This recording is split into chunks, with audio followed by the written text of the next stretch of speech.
Surendra Rajput, FIR के निर्देश हो गए, आप मुस्कुरा रहे हैं, आप तैयार हैं राहुल गांधी की गिरफ्तारी के लिए? देखिए मानक भाई, एफआईआर, जेल जाना, ये सब कांग्रेसियों की नियति में है और हमें इससे डर नहीं लगता।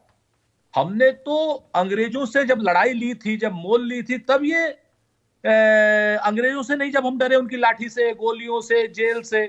गांधी परिवार अपने आप में, पूरा गांधी परिवार अगर आप उठा लें, नेहरू गांधी परिवार 48 साल से ज्यादा जेल में रहा है। परिवार के क्या नाम, नूरे चश्म थे रतन पंडित साहब, अंग्रेजों ने मार दिया था उन्हें। स्वरूप कुमारी जी थी, पीठ तोड़ दी थी। गोविंद बल्लभ जी का कान फाड़ दिया था, पीठ खत्म कर दी थी। नारायण दत्त तिवारी जी का कान फाड़ दिया था। तो ये हमारे लिए ये टैक्टिस है, ये नहीं काम आने वाली। हम डरने वाले नहीं है। हम आपको 3-4 चीजें बड़ी स्पष्ट बताते हैं, जिससे आपकी बहस भी ठीक हो जाएगी और बाकी चीजें भी हो जाएंगी। हिमंता बिस्व शर्मा, जो देश का सबसे भ्रष्ट मुख्यमंत्री है जैसा बताया जा रहा है, उस शख्स ने इस यात्रा को रोकने के एक कुत्सित प्रयास कर क्यों रहा है? और इससे पहले वो यात्रा चाहे बजरंग दल की हो, चाहे जेपी नड्डा की हो, जिस रूट को आज आप हमारे लिए रोक रहे हो, उस रूट पे मोटरसाइकिल यात्रा जेपी नड्डा की निकली, पैदल यात्रा बजरंग दल की निकली, सबकी यात्राएं उसी रूट पर निकल रही। आखिर हमारी यात्रा से डर क्यों लग रहा है? क्योंकि असम की जनता आज की डेट में हेमंत बिस्व शर्मा पे विश्वास खो चुकी है। वो उसके भ्रष्टाचार से परेशान है। वो जिस तरीके की वो भाषा का इस्तेमाल कर रहा है, उससे असम की तरक्की नहीं हो रही। सुरेंद्र भाई, असमीज को बांट रहा है वो। एक सेकंड, आप एक चुने हुए मुख्यमंत्री के बारे में बात कर रहे हैं। मैं आपसे दरखास्त करूंगा कि थोड़ा सा संयम बरतें, थोड़ी मर्यादा रखें, उसको ना करें, क्योंकि अच्छा। अब देखिए, मुख्यमंत्री की बात हो रही है और यहां पैनल डिबेट में यहां शहजाद पूनावाला भी बैठे हैं। जाहिर है जो हिमंता बिस्व शर्मा की तरफ से बोलेंगे। हाँ, तो थोड़ा सा अगर डिसेंसी की लिमिट्स में हम रहेंगे तो अच्छा रहेगा। मुख्यमंत्री के बारे में बात हो रही है।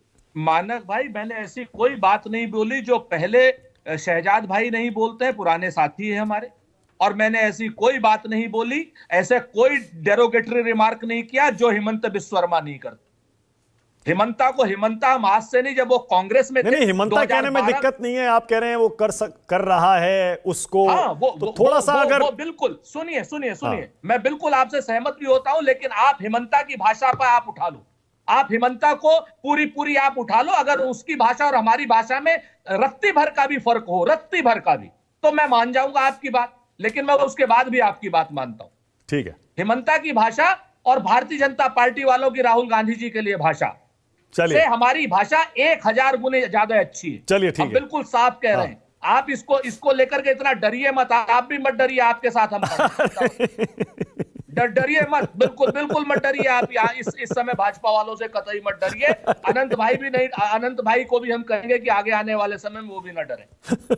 ठीक है कि नहीं? हाँ, तो हम कोई डेरोगेटरी नहीं। ये फैमिली शो है, पूरे सब साथ में देखते हैं। और हमारे शो का एक आपको पता है एक स्तर रहता है जिसमें भाषा, मर्यादा, पर्सनल अटैक ना हो। आपको पता है। तो मैं तो सिर्फ इतनी सी आपसे गुजारिश कर रहा हूं, बात डर की नहीं है। बात थोड़ा सा अगर अच्छे से डिबेट करेंगे ना, बढ़िया हो जाएगी। चलिए, मैं बिल्कुल, मैं अभी आप शहजाद पूनावाला जी आएंगे, उनको भी कहेंगे तो हमें अच्छा लगेगा। बिल्कुल, हाँ, आपकी बात मानता हूं। हाँ, अभी देखिएगा ये क्या क्या कहेंगे।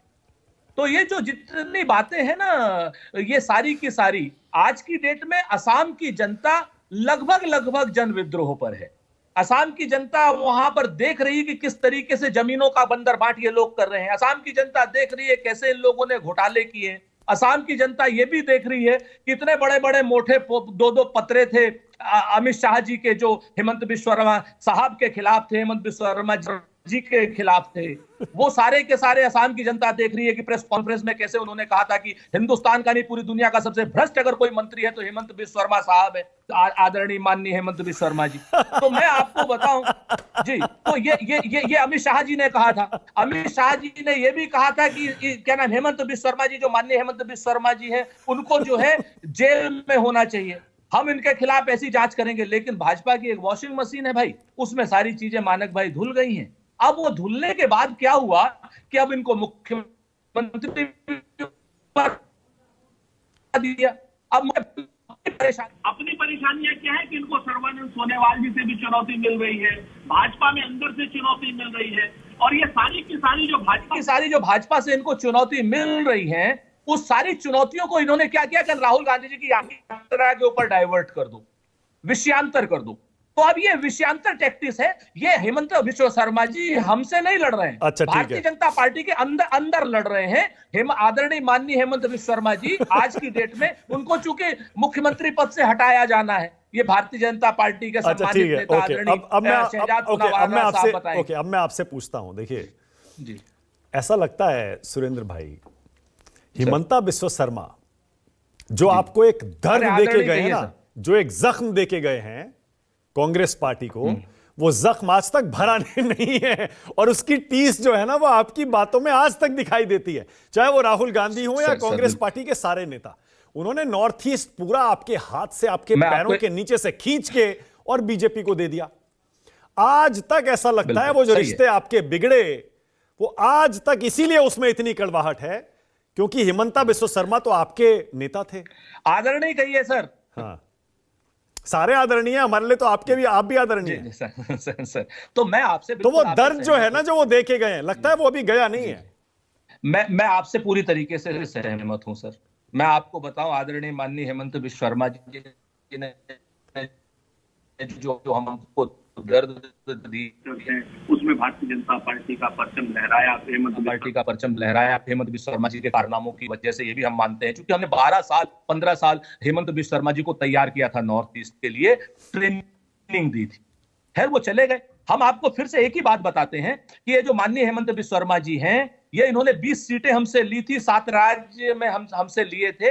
आज की डेट में ये अपने कृत्यों से, कारनामों से 20 की 20 सीटें हमें वापस देने जा रहे हैं, क्योंकि ये उस तरीके के शख्स हैं जो लेकर के भाजपा में गए थे। अगर भाजपा अब इनको हटाएगी तो ये सारी की सारी सीटें ये वापस हमको दे करके जाएंगे। इस चीज को जान लीजिए, क्योंकि ये अच्छा, जो चलिए, एक सवाल और, उसके बाद Shehzad Poonawalla. All right, okay, one second, मेरे बीच में 15 बार बोले। नहीं, बिल्कुल नहीं। चलिए, मैं आपकी दाद दे रहा हूं, आपने ईमानदारी से ये तो माना कि हाँ हमें दर्द है कि हमने उनमें इतना इन्वेस्ट किया और वो हमें छोड़ के चले गए, ठीक है। दर्द है सर, हम झूठ नहीं। मुझे और एक बात बताइए, अब जब शहर के अंदर घुसने की परमिशन नहीं मिली तो क्या जरूरत थी शहर के अंदर जाने की? मैं वो भी बताता हूं, बताइए। हाँ, मैं बताता हूं आपसे। पहले आपने जो तय रूट था परमिशन दी, और हम तो एक चीज कह रहे हैं कि जिस रास्ते पर जेपी नड्डा साहब जा सकते हैं, जिस रास्ते पर बजरंग दल की रैलियां निकल सकती हैं, भाजपा की रैलियां निकल सकती हैं, उसी सेम रास्ते पर हम कर रहे हैं। और जब आपने देखा कि वहां पर जनता का हुजूम असम में और नॉर्थ ईस्ट में उमड़ने लगा, तो आपने डाइवर्जन टैक्टिक्स अपनानी शुरू कर दी। आपने मुख्य मुद्दों से हटाने के लिए कि साहब यहां पर ऐसा होगा, अरे वो मेडिकल कॉलेज, जिस मेडिकल कॉलेज के नाम पर आप और जिस नर्सिंग होम के नाम पर आप वहां पर रोक रहे हैं, वो नर्सिंग होम तो जेपी नड्डा साहब के समय में भी था ना। ऐसा तो नहीं था कि वो तुरंत 3 दिन में बना है। तो हम आपसे एक चीज खाली, और अगर हम छात्रों को संबोधित करने जाना चाहते हैं, हम शंकरदेव मंदिर में जाना चाहते हैं, शंकरदेव थान में जाना चाहते हैं, अगर हम भगवान की पूजा करना चाहते हैं, तो भगवान की पूजा भी हम सरकार से पूछ करके करेंगे। Okay, all right. Shehzad Poonawalla, राजनीतिक वजहों से बता दें, हम अंग्रेजों से नहीं डरे। शहजाद, राजनीतिक वजहों से